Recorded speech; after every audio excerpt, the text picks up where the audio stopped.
Rayalaseema project గురించి మాట్లాడే నైతిక విలువ కానీ, అర్హత కానీ, హక్కు కానీ వైఎస్ఆర్సీపీకి ఏమాత్రం లేదు.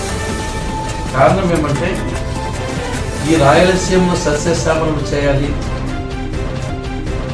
ఈ రాయలసీమ రైతులకు న్యాయం చేయాలి అనే మంచి సంకల్పంతో ఆంధ్రుల అభిమాన కథానాయకుడు స్వర్గీయ నందమూరి తారక రామారావు గారు, అదేవిధంగా ప్రస్తుత ముఖ్యమంత్రి శ్రీ నారా చంద్రబాబు నాయుడు గారు రాయలసీమలో తెలుగుగంగ ప్రాజెక్టు, హంద్రీనీవా, గాలేరు నగరి, వెలుగు reservoir, KC canal, SRBC, Avuku, Brahmasagar వంటి ప్రాజెక్టులకు శ్రీకారం చుట్టారు, ప్రారంభించారు.